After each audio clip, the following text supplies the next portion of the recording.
All right, I'm about to get into episode 5 of Secret Invasion. But first, I want to quickly address the writers and actors strike because I haven't really talked about it at all, I guess. But I just want to say that I support the actors and writers, of course. Like, they need to get what they need from the studios. Like, studios need to pony up and stop doing this thing, holding residuals back and this AI stuff. So, yeah, I just want to quickly address that because there's a lot of stuff going around social media about, like, what you should cover or what you should and should not cover on like YouTube or when you're talking movies on like whatever social media platform you're like doing it on. It doesn't really pertain to me though because I'm a small movie reviewer, TV reviewer on YouTube. So yeah, and I'm not joining SAG anytime soon. So yeah, but I just want to say that I support the actors and the writers. And now let's get into Secret Invasion episode 5 with Fury taking the president to the hospital. And the sirens go on, just like in Secret Invasion, when they're going after Rhodey, or they're going after Fury. But like Rhodey comes in, of course, and Rhodey, Fury confronts him, and he just straight up like calls him a scroll, like your scroll ass. And yeah, it's just like I like their confrontation. And the Secret Service, are they also scrolls? Because like really, yeah, Fury calls Rhodey a scroll. Rhodey doesn't really he doesn't really deny it, I guess. So I'm like wondering, are they scrolls too? Or they just have to do what like Rhodey says or something like that. So that's what I'm kind of wondering. But yeah, we got that going down. Like Rhodey releases that tape of Fury killing Marie Hill when it's actually Gravik. So that's out, and now they're like everyone's after Fury. All authorities are after Fury, and yeah, and Rhodey's there of course because he wants to get the president to bomb New Skrullos, and yeah, and that will start World War III. Pretty much with Russia. So yeah, I thought that was a good opening scene.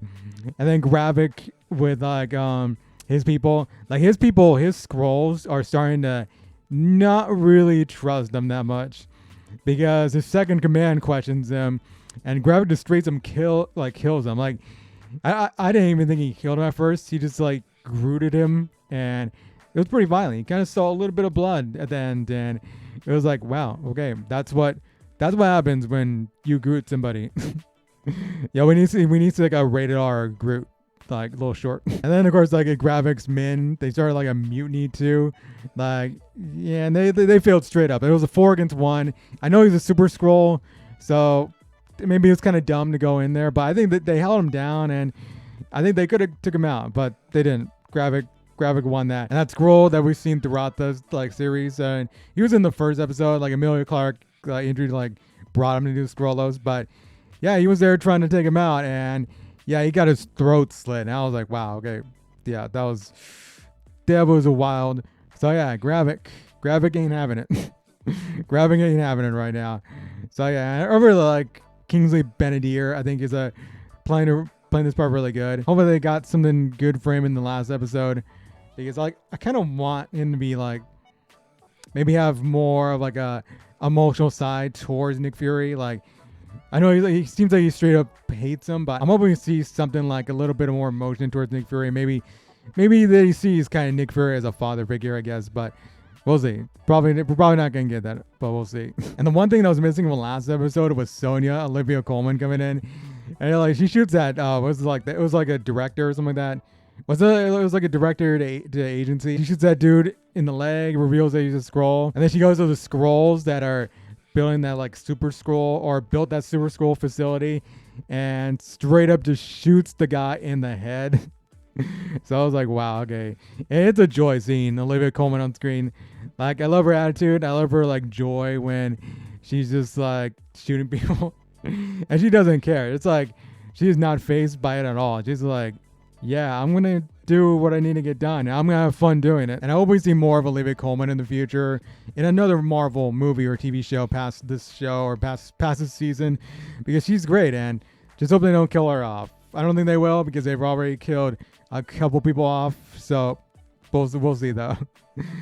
But yeah, we get the confirmation that Talos is dead. I guess I was hoping we weren't gonna get it, but we got it when Fury goes over to Gaia and meets with her, and it was like, man, like I wish it wasn't dead. I wish Talos wasn't dead because Talos had the like great chemistry with Fury, like Samuel Jackson and Ben Mendelsohn. I think they worked well together in this show, and oh man, and I thought going into the show he might die, but after they killed Maria Hill, it was just like, oh man, why getting rid of two of like Fury's allies here? But yeah, I was hoping he wouldn't be dead, but we'll see. I kind of wish they kind of maybe waited for his, like, to have him die until like this episode, because I think that could have been a good like jumping off point from like the end of the episode going into the finale. But I don't know, we got it in the fourth episode, I guess. And also I wish there was more emotion with these deaths here, because after like Maria Hill died, after Talos died, I feel like they didn't really show Fury like emotional in this series. And like I kind of think maybe he's numb to it because maybe he's seen a lot of like colleagues die over the years. But I want to see, like, I still want to see like him kind of just reminiscing, I guess. And it just doesn't, like, we don't see it. And even for Gaia, who just lost Talos, her father, like, I want to see her more emotional. And I'm kind of thinking maybe that's more for being off screen, but I don't know. I want to see it. I want to see the emotions in this series, and that's what's kind of lacking. And it's not the actor's fault. Sam Jackson and Emilia Clarke, they're good actors. I think it's just direction and the writing here. And it's just like, man, I want to see more emotions in this series, and I feel like we're not getting it. And then we got Gaia going to Priscilla. I thought this was a pretty good scene, slowing it down a bit. But I kind of felt there was going to be like a shot coming through the window or something like that. That's like, it felt like they set it up, and like we got it. And I almost thought they might kill off Priscilla here, but I'm glad they didn't, because she's a cool character too. Like, I want to see her past this season and maybe be involved in more of like a Skrull conflict down the road. So yeah, she's good. I like the actress who plays her. I forgot her name, but she's good.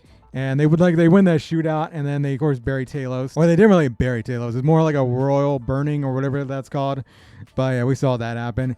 And then we saw the dude from Black Widow piloting Fury over to Finland. I was like, this dude looks familiar. And yeah, he was on Black Widow. He was the one who was friend zoned by Natasha. So yeah, it's good to see him like back, I guess. And then like Fury uses the face mask, like the a la Mission Impossible like sort of thing, but it's like Black Widow's. It was the one she used for the Winter Soldier, and she used it in Black Widow. Yeah, she did. So yeah, the movie Black Widow.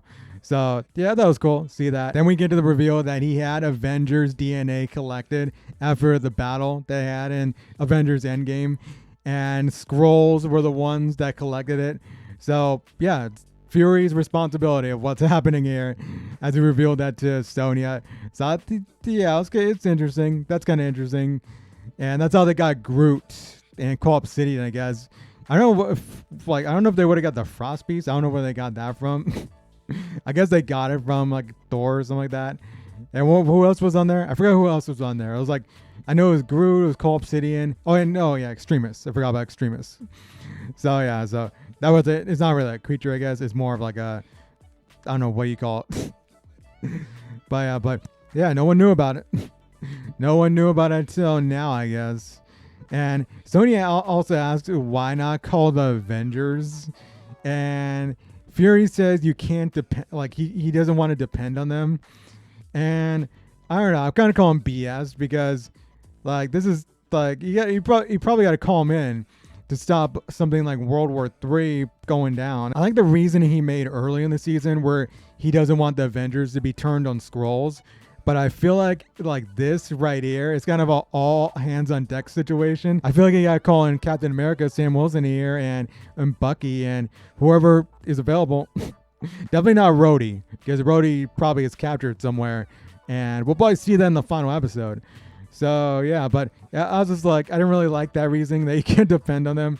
I kind of get it, because it's kind of Fury having like a little bit of pride in what he does, but yeah, I don't know. It didn't really get me on that. And then he puts on the eye patch. He's got the eye patch back in the jacket, so that's cool, I guess, to end for this for this episode. But I was hoping the episode would be better. Like, I think it's my least favorite episode of the season. And yeah, it's definitely my least favorite episode, because I think that like season's been pretty good so far. I've liked it for the most part.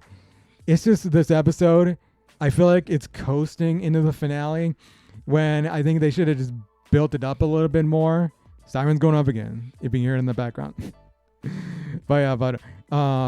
Yeah, it's just coasting. It's just coasting to the finale when, yeah, it's a penultimate episode, and I feel like it just should have been better. And like I said earlier, I think this would have been a good episode maybe to have Talos die at the end, and that would send it into the finale, kind of like more kind of blazing into there, and then we get a longer episode.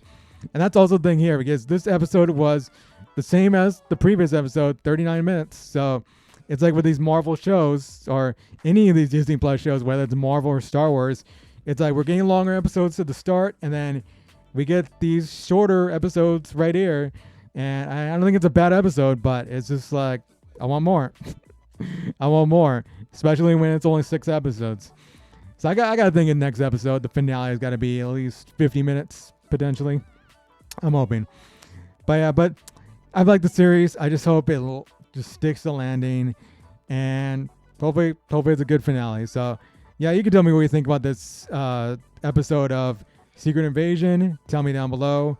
And what do you think about it? What do you think about going in the finale? Are you looking forward to the finale? Tell me down below. And yeah, till next time. See y'all later. Rebel out.